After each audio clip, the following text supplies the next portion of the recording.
The following is an excerpt read verbatim from Bad Days in History by Michael Farquhar. We don't intend on encroaching on anyone's copyright. Our goal is simply just to draw some attention to some really good and unique, interesting books that you might have seen but never really thought to pick up. And we're hoping that maybe by reading out a couple of excerpts from these, that you might be willing to pick up something interesting and different that you never thought about picking up before. Costume Drama, the Worst Burning Man Festival Ever, January 28th, 1393.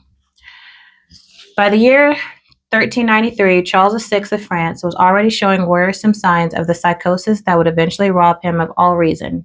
His physician suggested that ways to be found to divert and amuse the increasingly unbalanced monarch, and so a masquerade in which he participated was held in the evening of January 28th to celebrate the fourth marriage of one of the Queen's ladies-in-waiting. As it turned out, though the event is known as the Ball of the Burning Man, very well may have been the spark that sent Charles right over the edge. Traditionally, a widow's remarriage was an occasion for mockery and foolishness, characterized by all sorts of license, disguises, disorders, and loud blaring of discordant music and clanging of cymbals.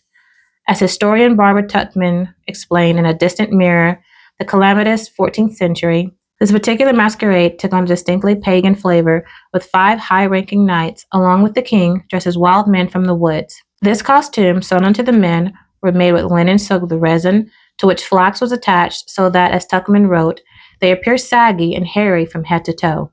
The men also wore masks of the same material. This was all fun and festive, but alas, highly flammable. As the disguised knights and the king ran about mimicking savages by howling like wolves and screaming obscenities, the king's younger brother, Louis, Duke of Orleans, arrived late and drunk. He was also carrying a torch, which had been strictly forbidden for the other guests. According to one account, the Duke went up to one of the dancers and, in an effort to determine his identity, held the torch up to his face. He got too close, though, and the knight's resin-soaked costume instantly erupted into flames, which quickly spread to the men dancing near him. This contemporary chronicler, known as the Monk of St. Denis, graphically described what followed. 4 men were burned alive, their flaming genitals dropping to the floor, releasing a stream of blood. Only one knight managed to survive the ball of the burning man by hurling himself into a vat of wine. King Charles was fortunate enough to be standing away from his fellow dancers, and he was protected from the sudden inferno by the voluptuous skirt of his aunt, which she had cast over him. Still, the French sovereign was never the same again. Madness eventually enveloped him and rendered him unfit to rule. The poor king was unable to recognize his own wife and spent his remaining years walking around very gingerly, convinced that he was made entirely of glass.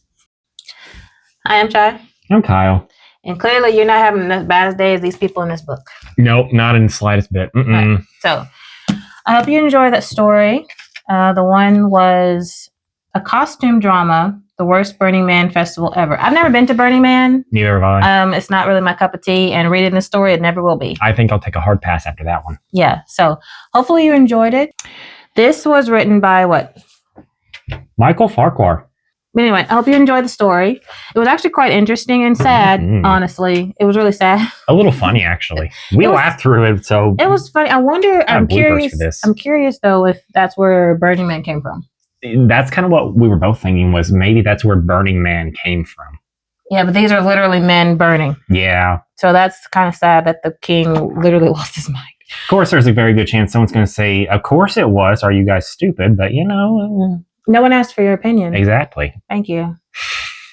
But anywho, I hope you enjoy the story. It's good. We'll catch you in the next one. Bye. Later.